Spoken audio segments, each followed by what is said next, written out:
aráyé ẹ wá gbọ́.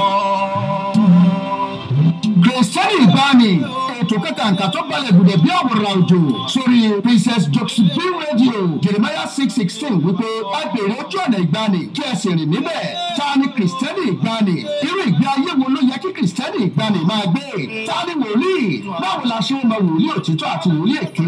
Lórí ètò ilé òtún máa gbọ́ wẹ́rẹ́wẹ́rẹ́ látẹnu àwọn làmìlaka ẹni àlórí Ọlọ́run. Ọmọ arúgbó ọjọ́ yìí ni Evangelist John Kẹ́hìndé Yewọlé ti ìjọ Mercy of Christ Development Ministry tó wà ní number 873 Dulles Avenue, Suite 8, Stafford, Texas 77477. Látọ́kùn ètò Kristẹni ìgbàanì on Joxby Radio between 1 and 2 p.m. every Wednesday. For more information, code 346-971-1877. Jesus is Lord. Tó àlùlù wípé mo rí ọ̀run tuntun àtayé tuntun. Níbi tí ìmọ̀lẹ̀ yóò bá ṣàkóso rẹ̀, níbi tí àṣebìṣèbàjẹ́ kò nílé ríbi dúró sí. Àwọn èké ènìyàn oníjìbìtì, àfìrọ́gbowó, onínúbíni, asọ̀tẹ̀, wọ̀nbíà, onírọ́, wòlíì èké, àfinirúbọ, àtàmọ̀lẹ́kúnjayé, àfọ̀rọ̀kẹ́lẹ́ bàtọ́mọ yìí kejì jẹ́. Kò nílé ríbi farapamọ́ sí o. Kéèrè o, aráyé ẹ wá gbọ́.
Mímọ́ ló ń bá wa sọ̀rọ̀. Ẹ jẹ́ ká gbọ́ ohun tìwé mímọ́ wí. Ọba Sólómọ́nì ló ń bá wa sọ̀rọ̀ ìjìnlẹ̀. Ẹ jẹ́ ká gbọ́ ìrírí ayé. Ìwé mímọ́ ló ń bá wa sọ̀rọ̀. Ẹ jẹ́ ká gbọ́ ohun tìwé mímọ́ wí. Ọba Sólómọ́nì ló ń bá wa sọ̀rọ̀ ìjìnlẹ̀. Ẹ jẹ́ ká gbọ́ ìrírí ayé. Ìwé oníwàásù wípé ilé ayé asán. Asán ni mo ní asán láyé jẹ́. Máa dọ̀gbọ́n. Máa ralẹ̀ máa kọ́lé sí i. Máa dọ̀gbọ́n. Tí mo bá ṣe tán. Ara lè máa kọ́lé sí. Èyí tó mú ta lè sọ wípé a ó ṣe láyé yìí. Ṣé Olúwa ló ní? Ẹ káàsán, ẹ káàbọ̀ sórí ètò yín, ètò wa Kristẹni ìgbàanì. Hello. Ẹ káàsán. Tó kábíyèsí arúgbó ọjọ́ agbógbó tó kọjá ogbó àgbààgbà tó kọjá àgbàlagbà. Òràn máa ní sẹ́pàyà tí aláàfin àjọbọ onítìánú onúbìgbé ògo mímọ́ ni ọba tí ń gbébi mímọ́ ṣe mímọ́ jẹ mímọ́ tó fi mímọ́ ṣaṣọ bora ọba mi òkun dẹ̀dẹ̀ tẹ́rùtẹ́rù adára tán apẹ́ tán olùmọ̀gbà tó tayọ lọ́gbọ́n ayé ọba tí ń jẹ́ èmi ni ọba tí ń jẹ́ ìyanu aṣáájú ogun lálọ akẹ́yìn ogun lábọ̀ ọba tá à ń wò tí ń wò wá ọba aráyé lọ́run ọba lòkè nílẹ̀ ọba mọ̀nàmọ̀ní ọba mọ̀nímọ̀lá ọba tí ń jẹ́ mi ni ọba tó lọ ṣáájú ogun ọba tó ní máa bọ̀ mò ń bẹ níwájú ọba tó ní máa lọ mò ń bẹ lẹ́yìn rẹ ọba tí ń gbógun mi láìyè láì jagun adájọ́ láì gbàròyé mímọ́ lọ́ba tí ń gbébi mímọ́ ṣe mímọ́ jẹ mímọ́ tó mọ mímọ́ tó fi mímọ́ ṣaṣọ bora ọba mi ọ̀kan ṣoṣo gbòógì tí ó mọ ayé àti ọ̀run ọba tó dára bí egbin kábíyèsí ẹni mímọ́ ọba tá a mọ̀ pọ̀ ní ọba tá a bá pàdé tá a mọ̀ pọ̀ ní àràbàrí bí tí ẹrẹ́ bí rabata ọba tá a fẹ́ rí tá a rí ọba tá a rí tá a dámọ̀ igi ńlá tó sòwò sọ́run tó so fara ayé jẹ kábíyèsí Ẹlẹ́dùmarè ìwọ ló ní gẹ́gẹ́ ti gẹ́gẹ́ ìwọ ló ní gẹ̀gẹ́ngẹ̀ ìwọ ló lónìí àtàná oníjẹta ìjẹrin àlàpà ìjáyà àríranjùrán lọ alamọlọ́jú inú olórí àwọn tọ̀run bàbá mi ò mo ṣe kábíyèsí fẹ́dùmarè ọba tó lọ rẹrẹ kárí bí ayé àkìkìtẹ́ Ẹlẹ́dùmarè olórúkọ ẹgbàágbèje mímọ́ ni ọ́ ọba tí ń gbébi mímọ́ ṣe mímọ́ jẹ mímọ́ wọ mímọ́ tó fi mímọ́ ṣaṣọ bora kábíyèsí o aládé àlàáfíà aládé wúrà aládé tó ju adé lọ adé tí ń pe adé ránníṣẹ́ adé tí ń pe adé jáde adé tí ń sọ fìlà di adé adé tí ń sọ adé di fìlà ọba tí ń jẹ́ ìyanu òkun dẹ̀dẹ̀ tẹ́rùtẹ́rù ọba tó wọlé aláìlọ́lá tó sọ dọlọ́lá ọba tí ń sọ lórí burúkú dolórí ire unchangeable changer the king of kings lord of lords mighty man in battle the one who can do what nobody said can do the one who say come is ahead of you the one who say go that is behind you the one who clothe you when they want to naked you the one who feed you when they want you to go on hunger the one who give you shelter when they want you to live in the open space the one who have been the one who is the one who was ọba tí ń jẹ́ ìyanu ẹ káàbọ̀ sórí ètò yín ètò wa Kristẹni Ìgbàanì ojú tẹ́ fi rí mi ò ní fọ́ etí tẹ́ fi ń gbọ́ mi ò ní di gbogbo bí ẹ ti ń darapọ̀ mọ́ wa lórí ètò yìí náà ni mò ń kí yín o pé ẹ ṣé ẹ kú ìfẹ́ mi ẹ kú ìfẹ́ wa lórí ètò yín ètò wa Kristẹni Ìgbàanì ní Josby Radio FM radio tó wà ní Houston Texas níbí mo kí yín káàkiri orílẹ̀-èdè àgbáyé níbi tí ẹ ti ń gbọ́ wa àti níbi tí ẹ ti ń darapọ̀ mọ́ wa níbi tí ẹ ti ń wò wá lórí ẹ̀rọ ayárabíàṣá lórí Facebook àti lórí rédíò nínú ọkọ̀ tí ń gbé wa ní lórí fóònù ní gbogbo bí tí ẹ ti ń gbé wa náà ni mo ti ń kí yín mo ní ẹ káàbọ̀ sórí ètò yín ètò wa tòní o mo ní ẹ kúṣẹ́ òní ẹ̀yin tí ilẹ̀ ti ń sún lọ́dọ̀ yín mo ní ẹ kúṣẹ́ òní o iṣẹ́ òní ṣẹ́ mọ́ yín lọ́wọ́ iṣẹ́ òní di ìṣẹ́ ilé òní lé yín ọ̀nà òní nà yín ẹ òní fi ẹkún parí ọjọ́ tòní ẹ̀rín àti ayọ̀ tẹ́ fi jí náà ẹ fi parí ọjọ́ tòní mo kí yín pátápátá ẹ̀yin tẹ́ ti ń lọ síbi iṣẹ́ níbi tẹ́ ti sẹ̀ ń jí lọ́wọ́ gbogbo yín pátá ni mo kí àwa tá a wà lọ́sàn-án mo kí yín náà mo ní ẹ kúṣẹ́ tòní ẹ káàbọ̀ sórí ètò yín ètò wa Kristẹni Ìgbàanì mò ń bọ̀ ná ẹ̀jẹ̀ àdókè lọ́hùn. Àwọn tó kọ́ wọn kọ́ lásán. Ìgò ṣe pé Olúwa bá kọ́lé náà.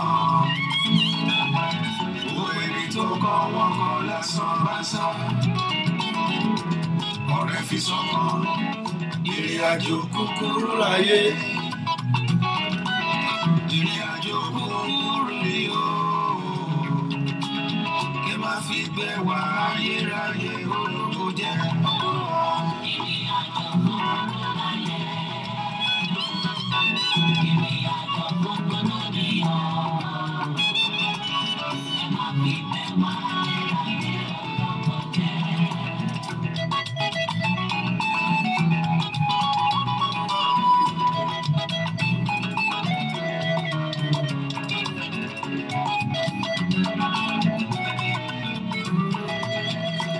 Fáyé burú díẹ̀, ẹ̀rí ọ̀run mi ò gbọ́ ìdíyẹ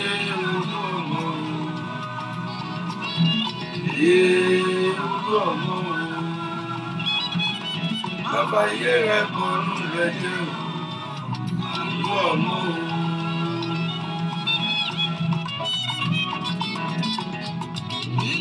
Ilé asán ayé òmùlẹ̀ mú fún ọmọ mi. Olú ọmọ. Olú ọmọ. Bàbá iye rẹ̀ kọ̀ọ̀nù rẹ̀ jẹ́ olú ọmọ. Bá ti ń lọ. ká má ṣọ́ra ká má ṣọ́ra ká má ṣọ́ra ilé ayé ilé asán ọjà láyé ká má torí ògo ayé sẹ́mi wà nù òun ayé abáyé lọ ọjà láyé ẹ̀mí tá ń lò kì í ṣe tiwa ká má ṣọ́ra ìdí ayé tiẹ̀ mọ̀ bẹ́ẹ̀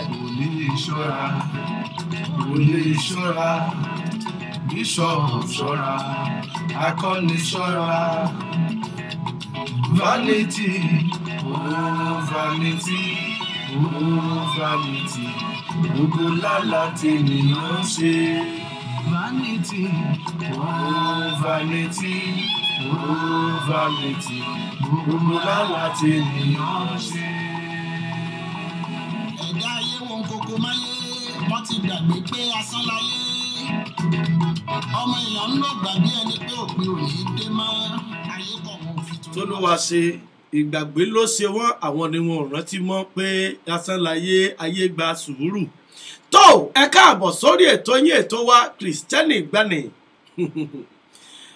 inú mi dùn pé ẹ̀yin bàbá màmá gbogbo yín lẹ̀ ń darapọ̀ mọ́ wa bí a ti darapọ̀ mọ́ wa ní ìjẹ́jọ́ ojú tẹ́ kú tún fi rí wa lónìí ojú náà mọ̀ nífọ̀ o gbogbo yín ni mò ń kí o bí a ti ń darapọ̀ mọ́ wa mo kí yín ìyáàfin I greet you Dúpẹ́ Akọ́kàí yes God bless you thank you for joining this program Kristẹni Ìgbàanì Ancient Date Christian yes Princess Yemi Adédoyin I greet you yes Ọládùnní Ọbaṣá I greet you yes Torílọpẹ́ Gold I greet you my mommy Adéṣọ̀tàn Lájèrè from UK good I greet you ma Carlos Pereira I greet you Don Tease yes I greet you yes Saint Kunle Sowumi I greet you Alhaja Tinúkẹ́ Saka I greet you all I greet you as you are joining the program yes as many that are joining the program I greet you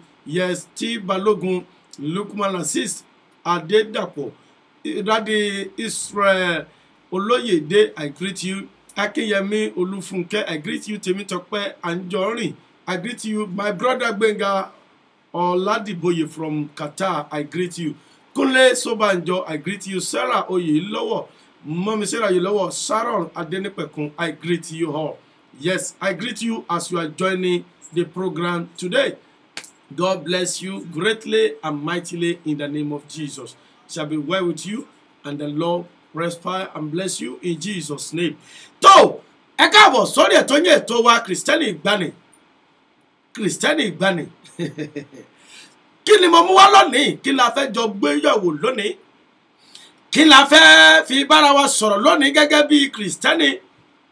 Yes, God bless you mommy my sister oh God bless you Princess Fund God bless you ma good afternoon yes God bless you yes what do I have for us today kí ni mo ní fún wa lónìí kí ni a fẹ́ gbé yẹ̀wò lónìí mo fẹ́ kẹ́ máa bá mi share program yẹn ẹ̀yin olólùfẹ́ ètò yìí Kristẹni Ìgbàanì Latifa Tèmítọ́pẹ́ mo mọ̀ kí yín bí ẹ ti ń darapọ̀ mọ́ wa mo fẹ́ kẹ́ máa bá mi share program yẹn ẹ dẹ̀ máa invite àwọn èèyàn wa.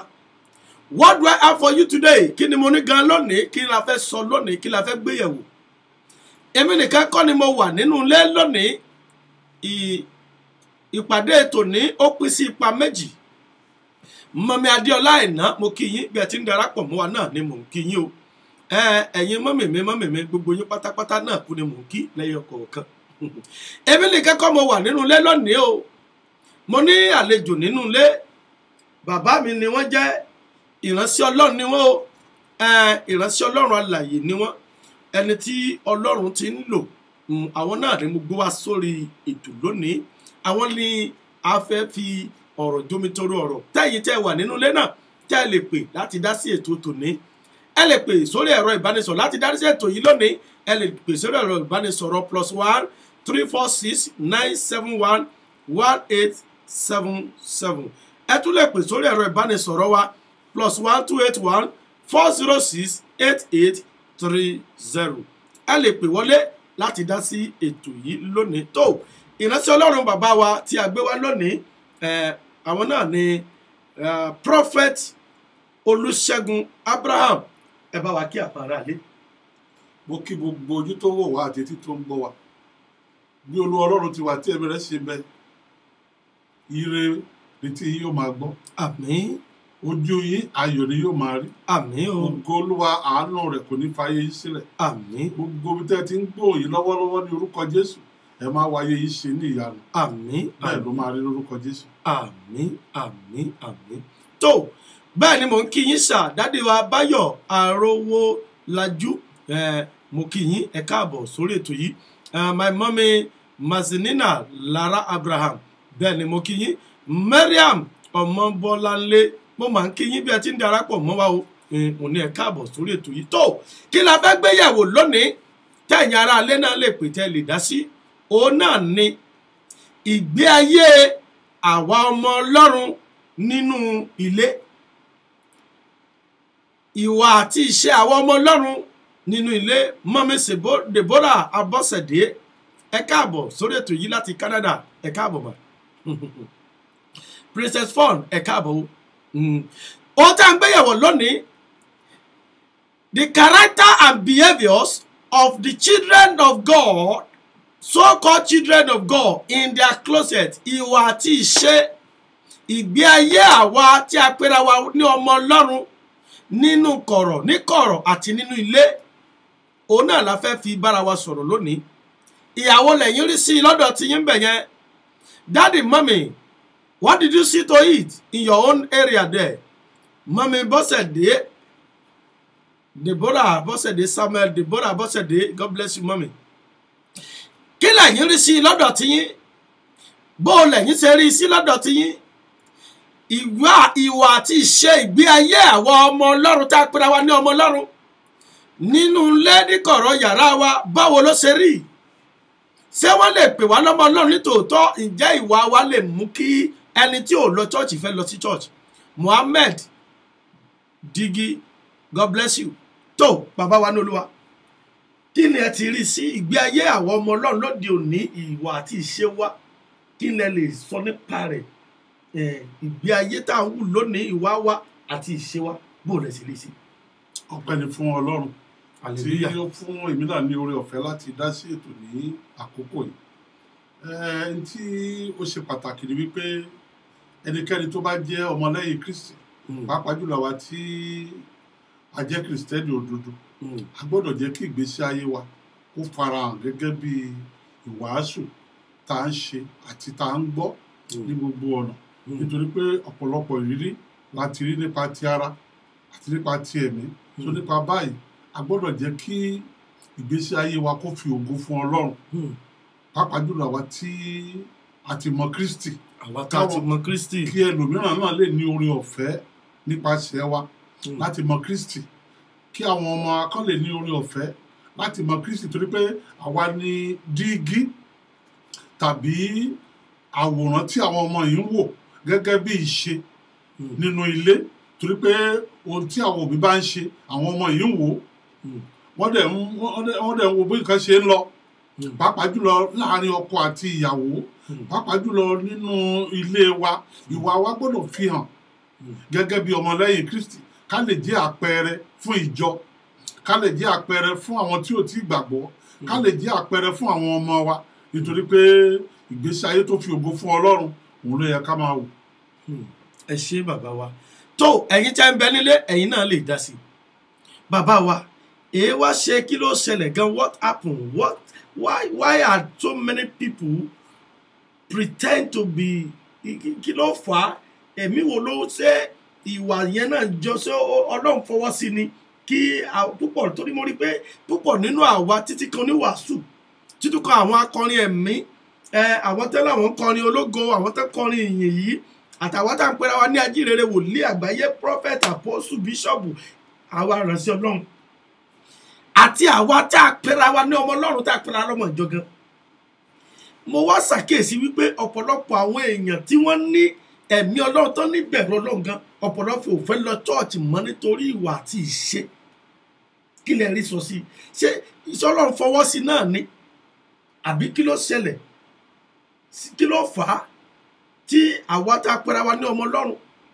ẹlòmíì èpè tó máa jáde lẹ́nu ẹ̀ nínú ilé ó lágbára tẹ́lọ̀mí bá fẹ́ bọ́ ọmọ wíwá ọmọ gbọ́ ìwọ ọmọ olórí kìnnìkan yìí ìwọ ọmọ kìnnìkan yìí ó tiẹ̀ tí wọ́n kọ́ mọ̀ ẹlòmíà ní ọmọ àlè yìí á tún pọ̀ ọmọ ẹ̀ lọ́mọ àlè bẹ́ẹ̀ àtúndé chọ́ọ̀chì àtúnṣe bí áńgẹ́lì àṣẹ bíi pé àwa ní ìwà mímọ́ àti ìgbé ayé wa ló mọ́ ó fẹ́ mọ́ ju táńgẹ́lì ọlọ́run gan lọ kí ló fà á àwọn irú àwọn ìwà báyìí.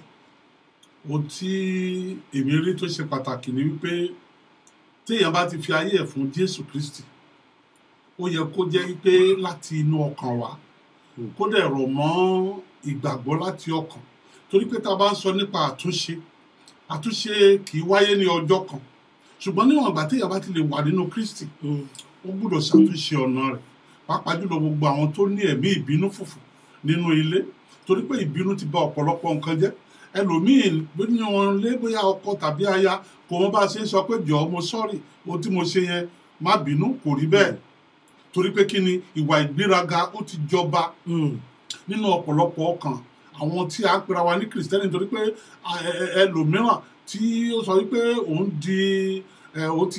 ti born again òun ti di àtúnbí yẹn kò dénú torí pé àwọn ìwà ádámù tó bá sì ń gbénu ayé èèyàn tá a bá tí ì tẹ́rí rẹ̀ bá ó máa ṣe ìdíwọ́ fún ohun tí ṣe ti ẹ̀mí torí pé ọ̀pọ̀lọpọ̀ nínú ilé ìbínú aṣọ ìjà ká máa yòdì ọmọ ọlọ́run máa fi èèyàn sínú kì í ṣe ètò tí ọlọ́run ní fún wa torí bíbélì jẹ́ kó dá wa lójú pé ká tiẹ̀ tó wá síwájú òun ọlọ́run ká kọ́kọ́ yí ọkàn wa wò ṣé ẹnikẹ́ni wà tí a bá jà tàbí tí ọkàn wa ò yọ́nú sí irú nǹkan bẹ́ẹ̀ ká dáríjì láti ọkàn wa wá tó yẹ pé ní tá a lè pè ní ká pè sí àkíyèsí nǹkan tó ṣe yìí ó dùn mí báyìí ló ṣe ṣẹ̀mí tó bá tọrọ fún ìdáríjì déédéé tí ò bá dẹ̀ tọrọ káwa fúnra wa ká dáríjì láti ọkàn wa wá torí pé tí ọkàn èèyàn ò bá dẹ́gba kéèyàn tó lè gbàdúrà kó tó lè rí ipa àmì àdúrà ó máa ń ṣọ̀wọ́n púpọ̀ nítorí pé ọkàn ni ọlọ́run fi ń bá ènìyàn rìn ẹ̀mí wa àti ọkàn wa òun ni ọlọ́run nílò ọkàn wa gbọ́dọ̀ dẹ́gba pẹ̀lú ọlọ́run ká tó lè rí okun gbà lọ́wọ́ ọlọ́run tí iyèméjì tàbí ìpòrúru ọkàn tó bá ti wà nínú ayé ènìyàn kò lè béèrè okun lọ́wọ́ ọlọ́run gẹ́gẹ́ bí èrè ṣe sọ fún wa pé kò rí gbà ó ní orí iyèméjì kò lè rí okun gbà lọ́wọ́ ọlọ́run tí a bá ní ìfẹ́ dénúdénú tí a bá dẹ̀ di àtúnbí láti ọkàn wa ìyàtọ̀ gbọ́dọ̀ wà nínú ayé wa nípa ìṣe wa nípa ìwà wa nípa ọ̀rọ̀ tá a máa sọ jáde torí pé ọ̀rọ̀ tó máa ti ẹnu wa jáde pàápàá ó ní í ṣe pẹ̀lú ìgbésí ayé tá a ń lò ọ̀pọ̀lọpọ̀ nígbà tó bá wà nínú ìjọ ó lè jẹ́ àlùfáà ó lè jẹ́ olórí ìjọ ó lè jẹ́ ọmọ ìjọ wọn á dúró bí áńgẹ́lì tẹ́lómi bá kọrin wàá fẹ́ lè lọ sọ wípé yes áńgẹ́lì kan ló sọ̀kalẹ̀ wá ṣùgbọ́n nígbà tó bá wu ìwà nínú ilé ẹ̀rù á bá ènìyàn wípé ṣé ẹni yìí ń gbọ́ àwàásù ṣé ẹni yìí ṣó ń gbọ́ ọ̀rọ̀ ọlọ́run ṣé ẹni yìí ṣé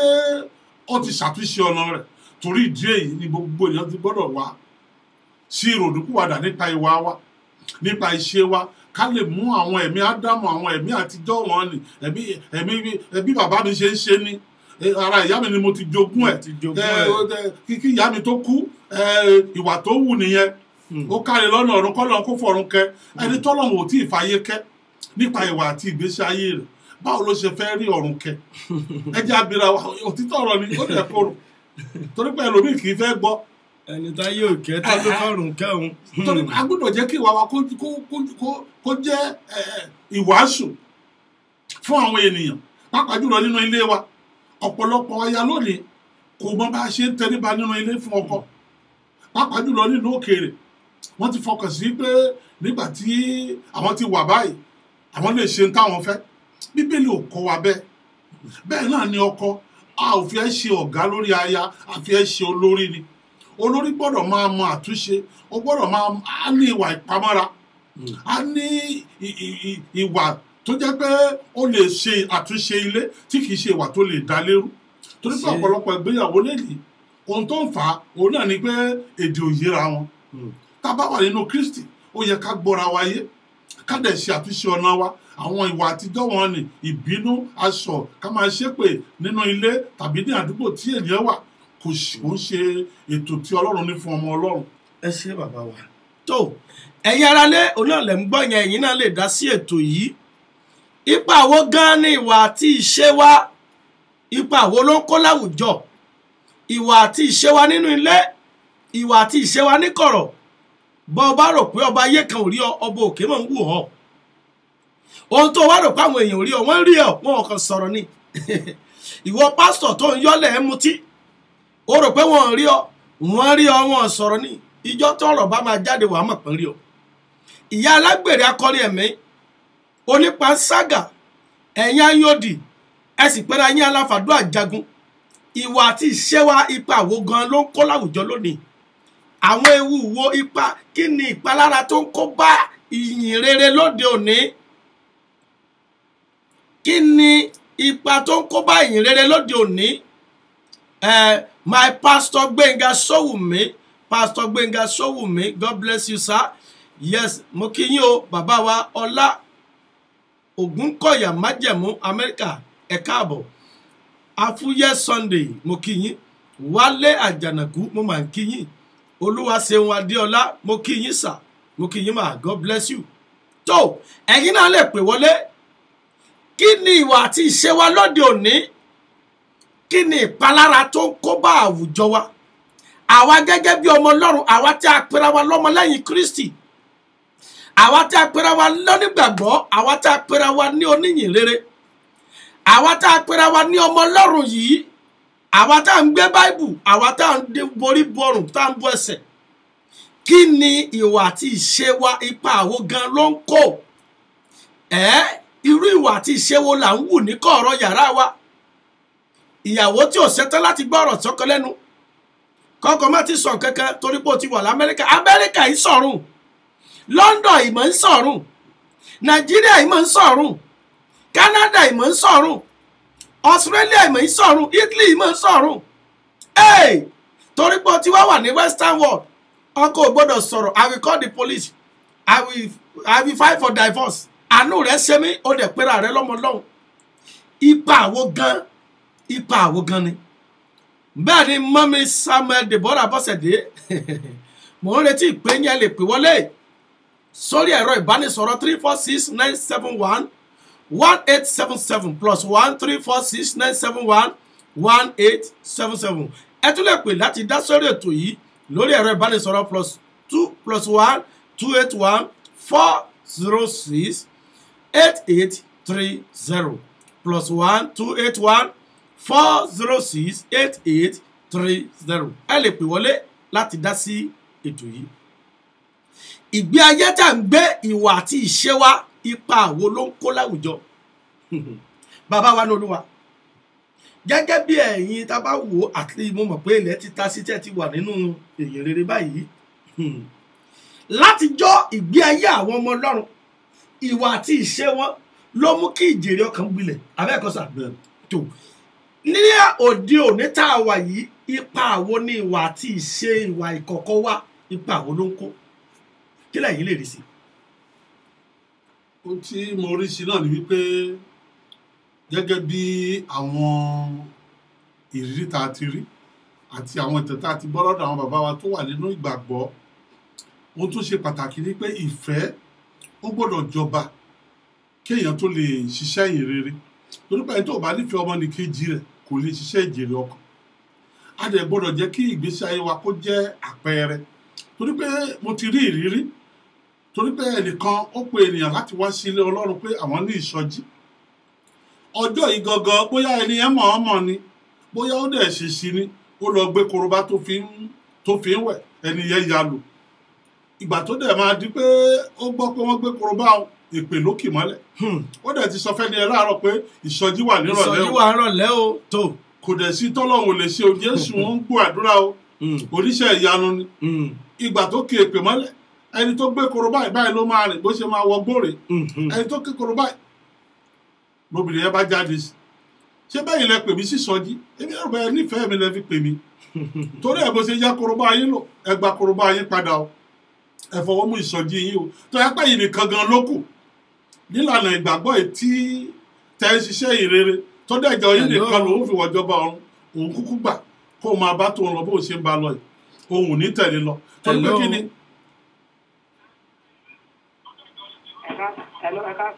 ẹ káàsán máa ọ ẹ káàbọ̀ sórí ètò yín ètò wa Kristẹni Ìgbàanì kí lorúkọ yín ìbò lẹ ti ń pè.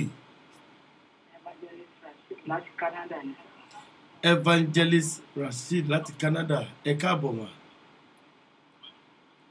Ẹ dá ṣètò yìí o ìgbé ayé tá à ń gbé lóde òní mọ̀mí Bọ́sẹ̀ Deborah Bọ́sẹ̀dé ẹ̀yin lẹ̀ ń sọ̀rọ̀ yìí o. Bẹ́ẹ̀ni sà.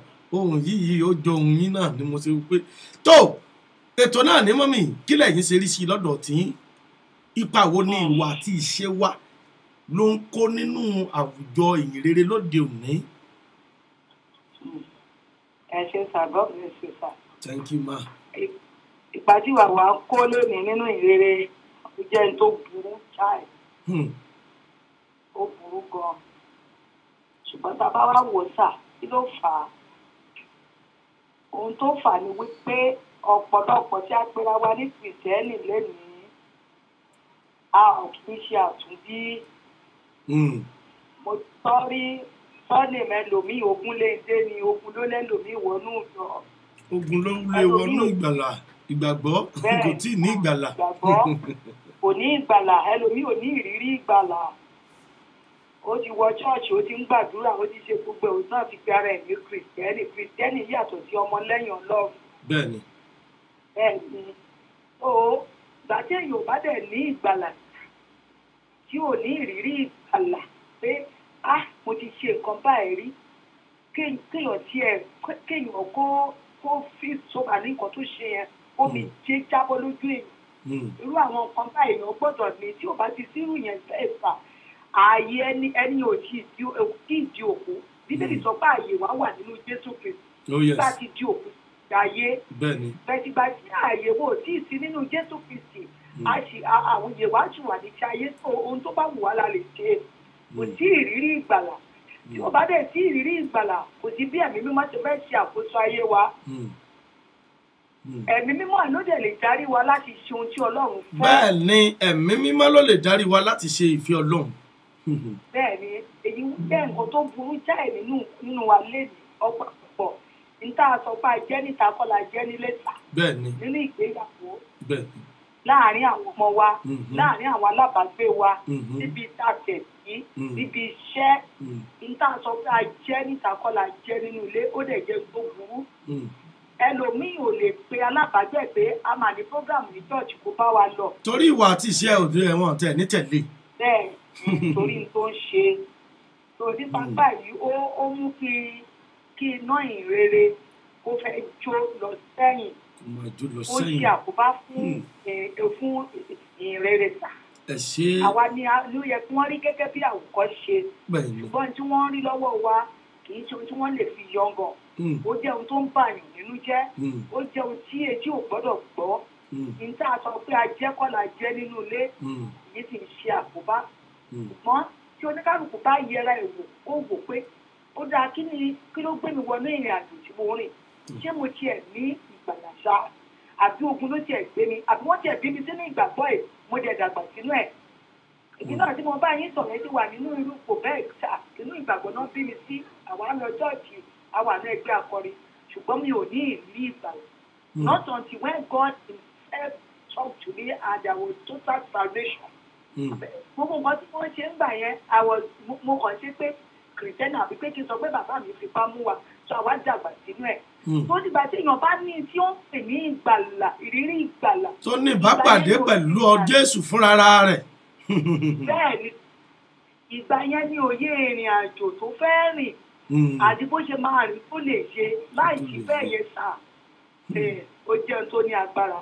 ẹ ṣé màmá wa yóò dára fún yín Ọlọ́run á máa wà pẹ̀lú yín gbogbo ìgbà tí ẹ bá ti ń pe Ọlọ́run yóò mọ̀ jẹ́ tiyín náà o ẹ ṣé gan-an bẹ́ẹ̀ ni mọ́mí wa Samuel Deborah Bọ́sẹ̀dé láti Ontario Canada òun náà ni wọ́n pè wọlé yẹn ẹ ṣé mà tó ẹ̀yin náà lè pè wọlé láti dá sí ètò yìí o kí ni ipa tí ìwà àti ìṣe wa ń kó láwùjọ lónìí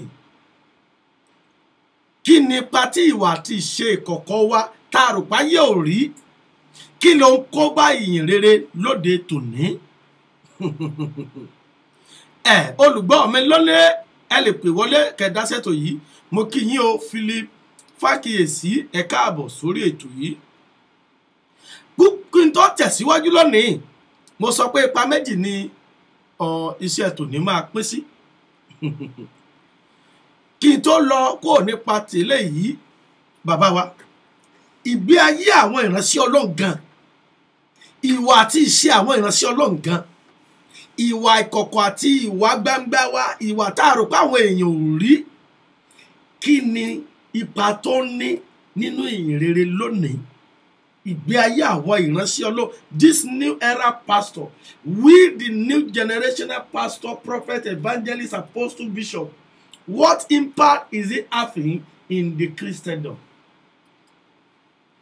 ọpẹ́ ni fún Ọlọ́run torí pé gbogbo nǹkan tó ń lọ nínú ìrere lónìí ó nílò ìdásí láti òkè wá torí pé gẹ́gẹ́ bí mo ṣe máa ń sọ fáwọn èèyàn àwa kì í ṣe onídàájọ́ ẹni ò sì fún wa ní oore ọ̀fẹ́ láti ṣe ìdájọ́ ẹnikẹ́ni ó lè mí bọ̀ kọ́kọ́ èrè mi sì ń bẹ pẹ̀lú mi láti san fún olúkúlùkù ènìyàn gẹ́gẹ́ bí iṣẹ́ rẹ̀ yóò ti rí torí pé ọ̀pọ̀lọpọ̀ ìrírí tá a ti rí nípa àwọn òjíṣẹ́ Ọlọ́run kì í ṣe pé a fi ń kẹ́gàn ọ̀pọ̀lọpọ̀ òjíṣẹ́ Ọlọ́run ṣùgbọ́n ọ̀pọ̀lọpọ̀ wa a nílò láti jẹ́ kí ìbẹ̀rù Ọlọ́run kó wọnú ayé wa ká sì mọ̀ pé bó ti ò ká pẹ́ láyé tó a sì ń bọ̀ wá pẹ́ lọ́run jù bẹ́ẹ̀ lọ gbogbo téèyàn bá ṣe láyé yìí kò sí àṣepamọ́ kan àbí kò sí àṣegbé bí kò ṣe pé àṣepamọ́ ló wà torí ìdí èyí á wù mí pàápàá jùlọ gbogbo àti a jẹ́ òjíṣẹ́ Ọlọ́run tí a jẹ́ olùṣọ́ àgùntàn ká fi ara wa ṣe àpẹẹrẹ fún ìjọ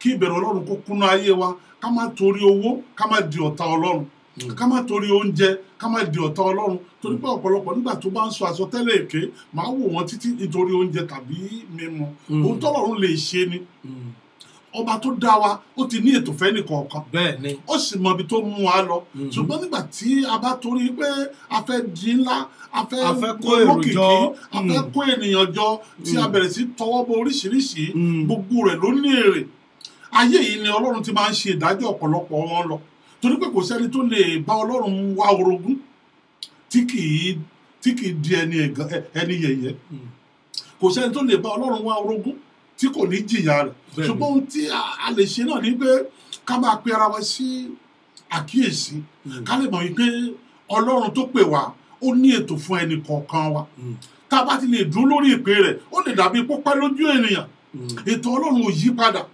ṣùgbọ́n ó ṣàn láti gbọ́ ti Ọlọ́run ju àti gbọ́ ti ènìyàn lọ ohun tí mo rí wí nìyí.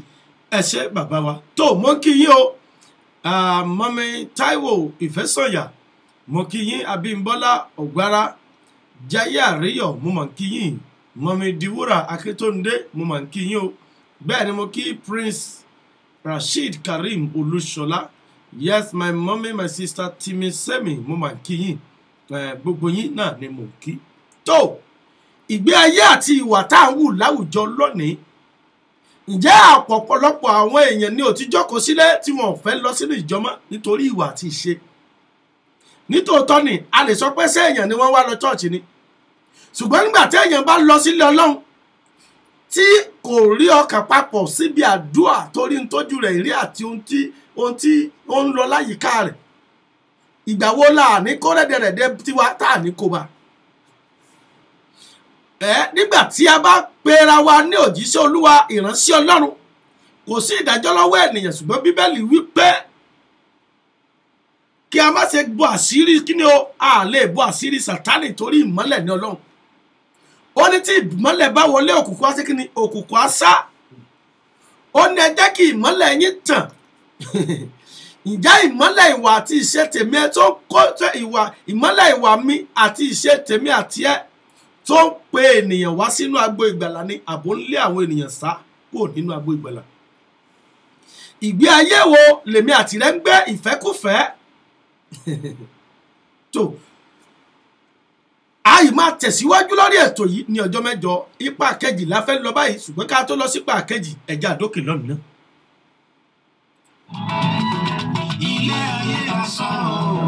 ilé ayé.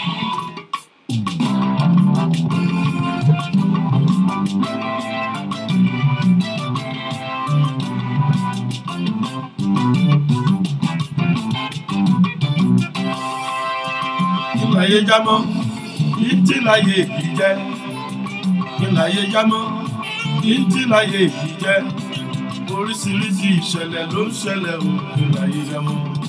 bíntín láyé yìí jẹ́.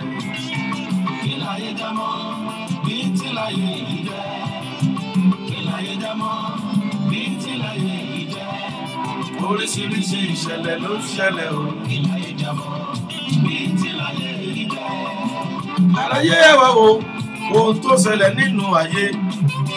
Ènìyàn ẹ wá gbọ́ kàyéfì nínú ìjọ. Iṣẹ́ Olúwa lèyí ni àbí iṣẹ́ ara wa? Òtítọ́ ọ̀rọ̀ ò sí mọ́, irọ́ làráyé ń fẹ́, òdodo ò rí bí ìgbà o. Ẹ̀tàn ti gbẹ̀nú ayé, ó ní kí láyé jámọ́, bíntín láyé yìí jẹ́. Kí láyé jámọ́, bíntín láyé yìí jẹ́. Oríṣiríṣi ìṣẹ̀lẹ̀ ló ń ṣẹlẹ̀ o. Kí láyé jámọ́, bíntín láyé yìí jẹ́. Kí ni o? Kí láyé jámọ́, bíntín láyé yìí jẹ́. Oríṣiríṣi ìṣẹ̀lẹ̀ ló ń ṣẹlẹ̀ o. Kí láyé jámọ́, bíntín láyé yìí jẹ́. Ìjèrè ọkàn ò sí mọ́ nínú ìjọ Ọlọ́run. Ìjèrè owó ló gbà. Ìsọjígbà ìkẹyìn, ìsọtẹ láàrin ìránṣẹ́. Èyí ló wá gbáyé kan kí pásítọ̀ fúnni lóyún. Èyí kò tilẹ̀ tuntun, kò lè láráyé ń wá. Aráyé owó Ọlọ́run, ọ̀rọ̀ Ọlọ́run kò wá yọ̀ wò. Ìṣẹ̀lẹ̀ ní ló ń tàn. Wọ́n ní kí láyé jámọ́, bíntín láyé yìí jẹ́. Kí láyé jámọ́, bíntín láyé yìí jẹ́. Ẹ káàbọ̀ padà sórí ètò yín ètò wa Kìrìsìtẹ́nì Ìgbàanì. Tó lónìí mo fẹ́ ká jókòó ká ronú ara wa. Ìwà tí mò ń wù, ìṣe tí mò ń wù. Lóòótọ́ ni wọ́n rí mi bí ajínrere òjíṣẹ́ Olúwa. Lóòótọ́ ni mò ń wàásù ìyìnrere tí àwọn ènìyàn ń gbọ́. Mo kí yín o, Dádì Solomon Bọ̀wálé Ògúnléyẹ. Lóòótọ́ ni wọ́n rí mi gẹ́gẹ́ bí onísọjí ìyìnrere ìgbà kẹ́yìn yìí. Olútóyọ̀sí Deborah Olúpọ́nmilé, ẹ mà káàbọ̀.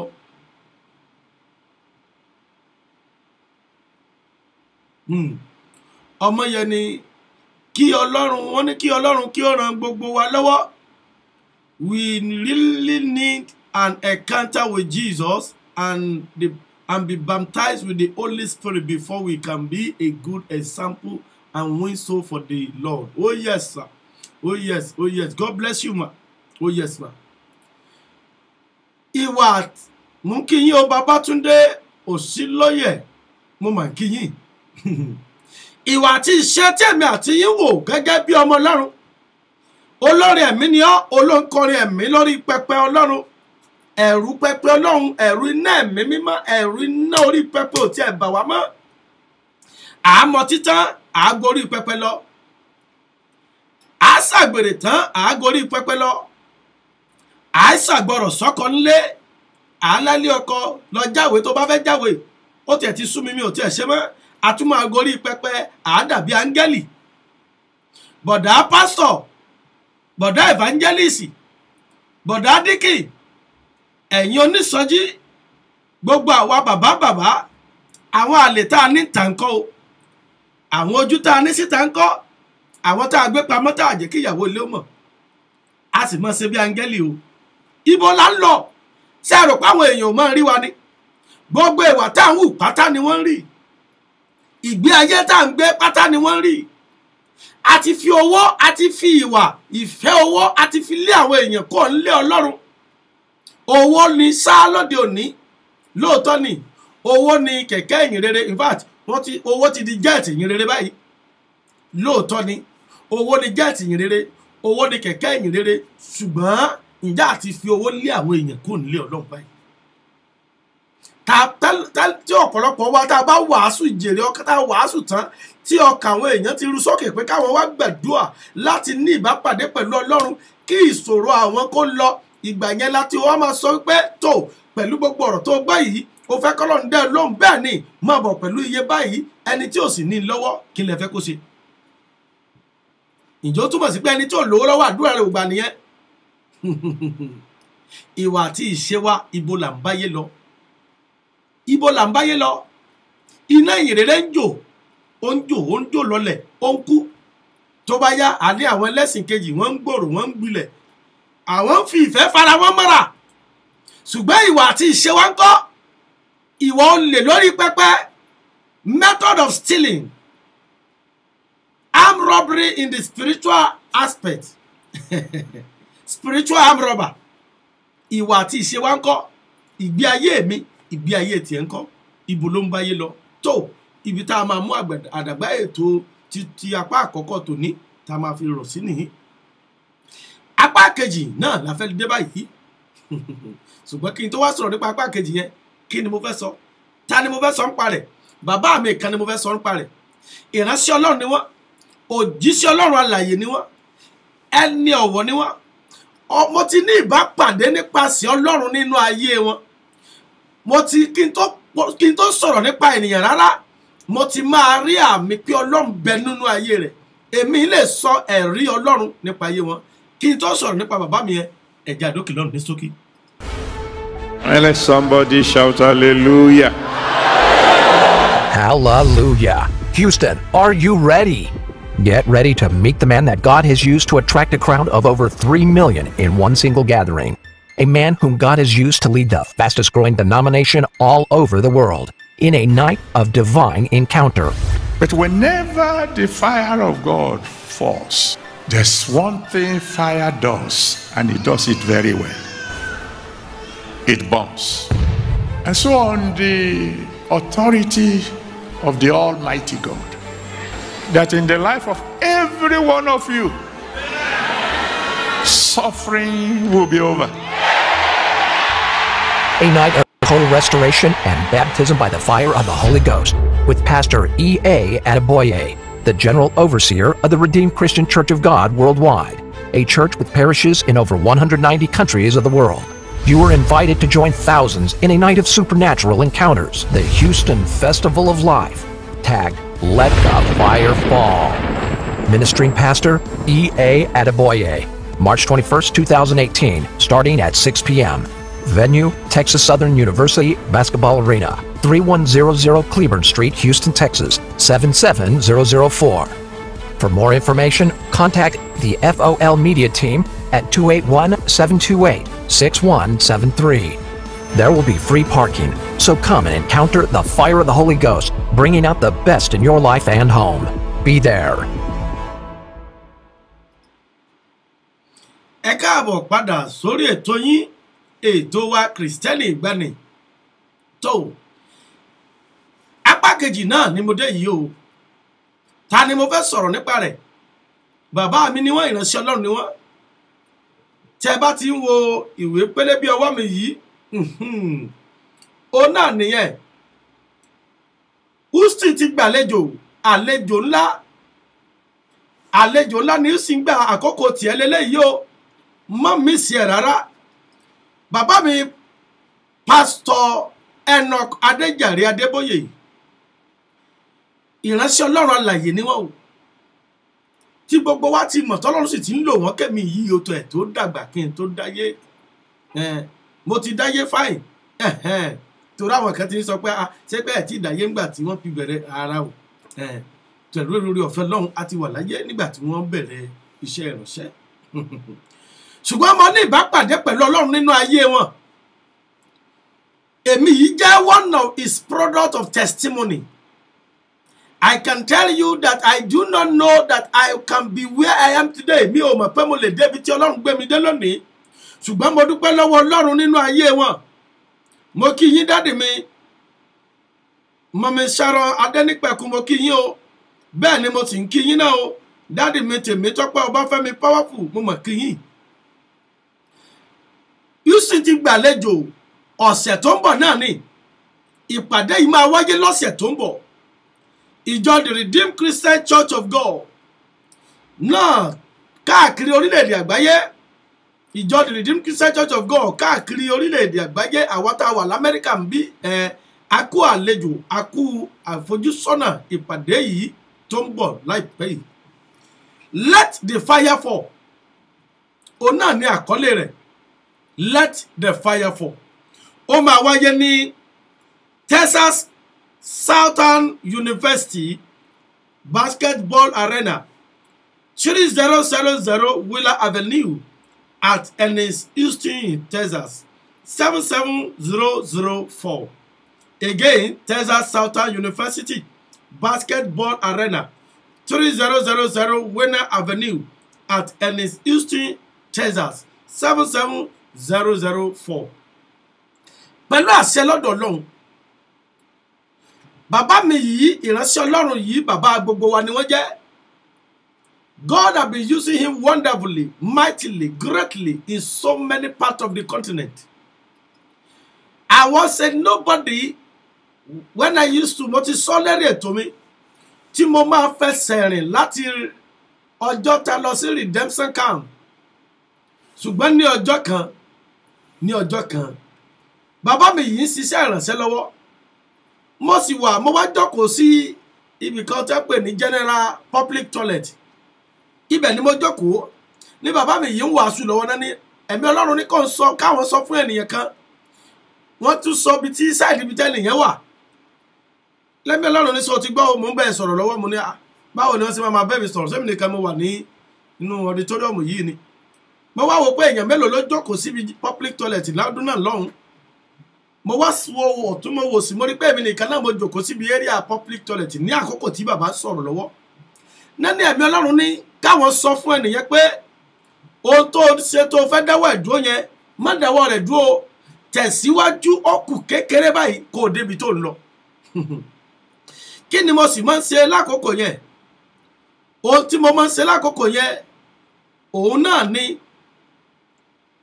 evangelism. Mo máa ń fẹsẹ̀ rìn láti Ṣàngó lọ sí Òṣòdì tí mo máa ń ṣe evangelism. Mo dẹ̀ wá wò pé ó ti rẹ̀ mí. Mi ò lè tẹ̀síwájú láti máa fẹsẹ̀ rìn láti máa ṣe evangelism mọ́. Àṣẹ díẹ̀ ló kù ní tòótọ́ kí n débi tí má ti pàdé àánú. Gbogbo ẹ̀yin tẹ́ ń gbọ́ mi níbi gbogbo tẹ́ ti ń gbọ́ mi lónìí, ẹ máa rìnà pàdé àánú.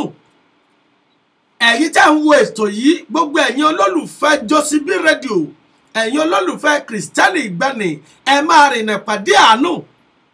Ní bàbá mi nínú Olúwa yìí sọ pé tẹ̀síwájú kù díẹ̀ kó débi tó ń lọ. Mo bá tún fẹsẹ̀ mi rìn padà lọ sí number 34 Agẹṣin Jáwéfà Street ní mọ́sálásí alákùkọ lẹ́kọ̀ọ́ lórílẹ̀‐èdè Nàìjíríà lọ́run nígbà náà lọ́hùn. Nígbà tó di àárọ̀ ọjọ́ kejì mo bá tún gbéra, ó tún di evangelism. Evangelism ẹlẹ́kejì yìí ni mo mọ̀ lọ. Mo kí yín o ìyáàfin Mary Àjírọ̀ Kúmúyì. Mo kí yín. Olúwaṣeun Adéọlá mo mà ń kí yín. Bẹ́ẹ̀ ni bí mo ti rìn mọ́mí ìdápadà ògo mi Kẹ́hìndé ẹ káàbọ̀. Sanjọ́ Sànyáolú mo mà kí yín sá. O Reverend Sànyáolú dádì mo kí yín o ẹ káàbọ̀ sórí ètò yìí. Bí mo ti rìn láàárọ̀ ọjọ́ kejì tí mo ṣe evangelism lọ ẹ̀yin èèyàn nínú ilé, àkókò ní fún ọ láti ní ìbápàdé pẹ̀lú Ọlọ́run ìwọ náà. Nínú ìpàdé let the fire fall tó máa wáyé ní Houston, Texas níbí nípasẹ̀ bàbá wa Pastor Enoch Adéjàre Adébóyè of the Redeemed Christian Church of God. Let the fire fall. Let the fire fall. Òun náà ni àkọlé rẹ̀. Let the fire fall. Bí mo ti rìn lọ́jọ́ kejì yìí, Olúfúnkẹ́ Ọlárẹ̀wájú, God bless you ma. Ẹ káàbọ̀ sórí ètò yìí. Bí mo ti rìn lọ́jọ́ kejì ni mo pàdé ìránṣẹ́bìnrin kan tó fún mi ní 100 naira lọ́dún náà lọ́hùn. Mo kí yín Jídé Alówó, mo mọ̀ kí yín. 100 naira lákòókò yẹn ṣe ló dàbí mílíọ̀nù fún mi lákòókò ìta sọ yìí mà. Mo wá wò pé ṣé ẹni tó fẹ́ fún mi ní abájọ tí bàbá fi ní kí n tẹ̀síwájú díẹ̀ sí. Mo dúpẹ́, inú mi dùn pé at least 100 naira yìí màá tún fi rí máa fi oúnjẹ díẹ̀ ní uncompleted building tí mò ń gbé lákòókò yẹn. Uncompleted building ni mò ń gbé ní number 34 Agẹṣin Jáwéfà Street ní mọ́ṣáláṣí nítòsí alákòókò. Bí mo ṣe lọlé tí mo ti rò pé 100 naira yìí máa fi jẹun ni mo tún gbóhùn bàbá Adébóyè lẹ́ẹ̀kan sí tó tún sọ fún mi pé má fi jẹun o. Mo ní ṣe bẹ́ẹ̀ bàbá tó ń sọ̀rọ̀ ni mo tún gbàdúrà lọ.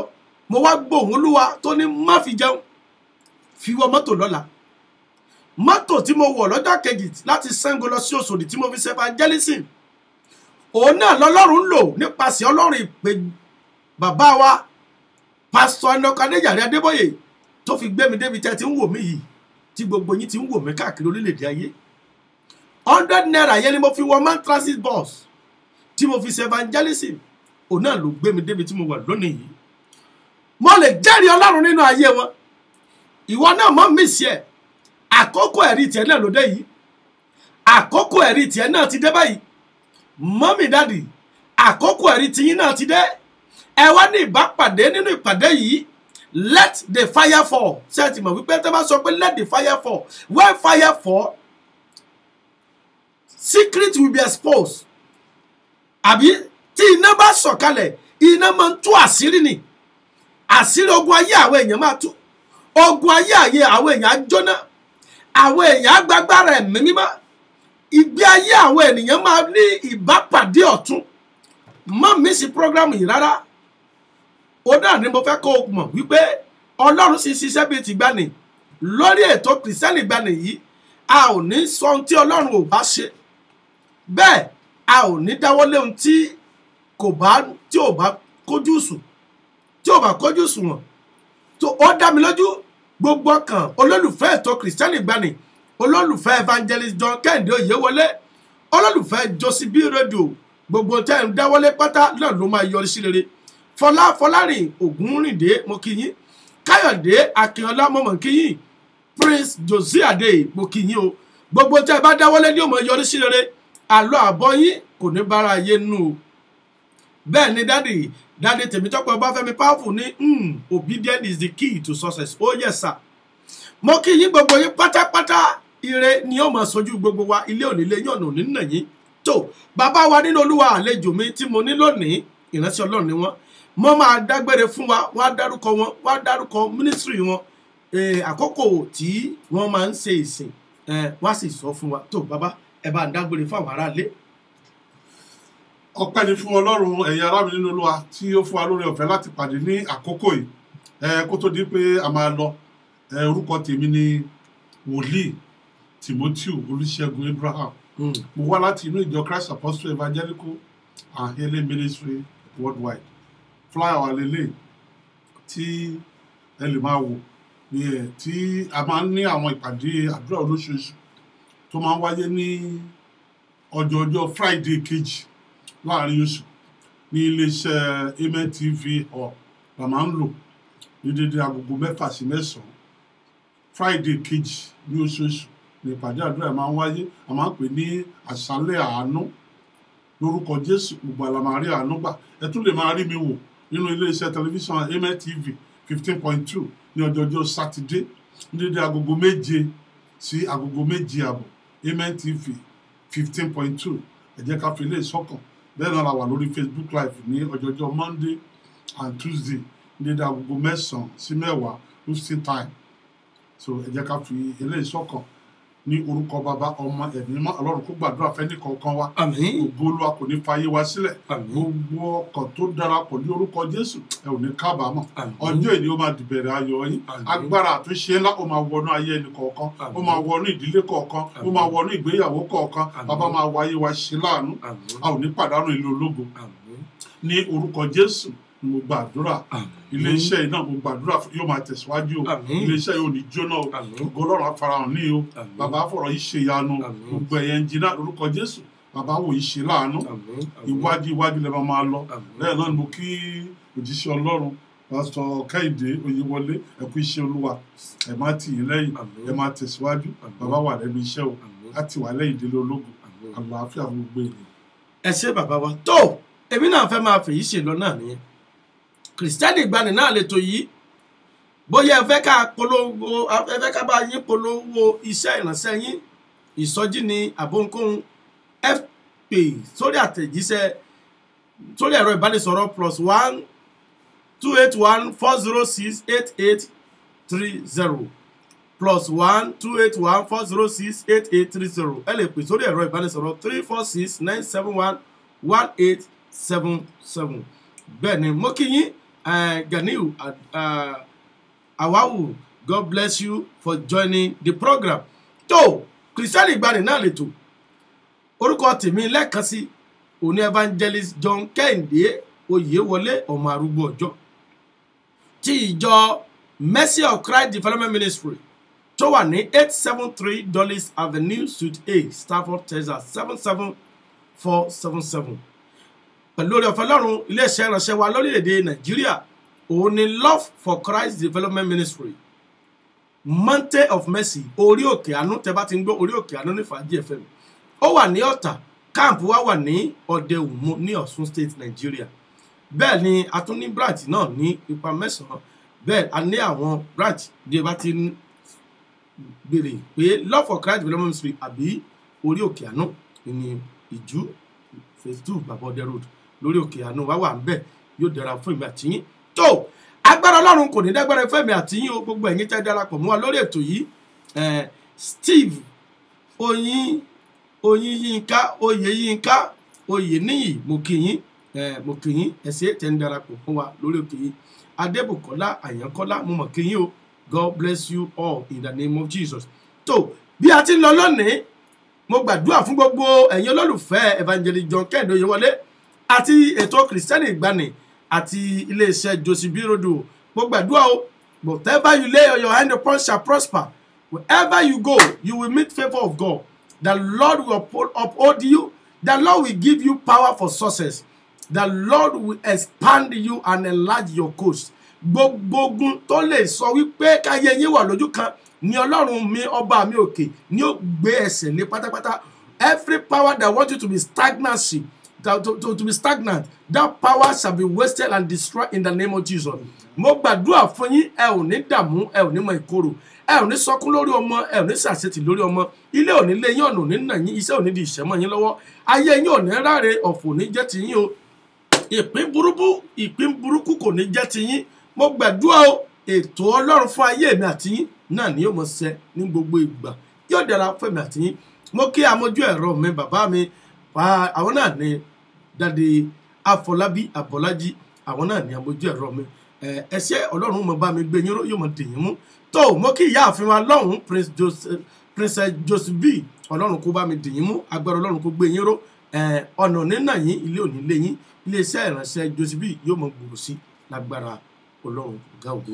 tó lágbára Ọlọ́run pàdé mi lórí ABN television tó bá di lálẹ́ lórí ètò Kristẹni Ìgbàanì lálẹ́ lórí ètò Kristẹni Ìgbàanì ní ABN television channel 15.9 ní alẹ́ ní aago 9 ní Houston, Texas, aago 9 ní Houston, Texas.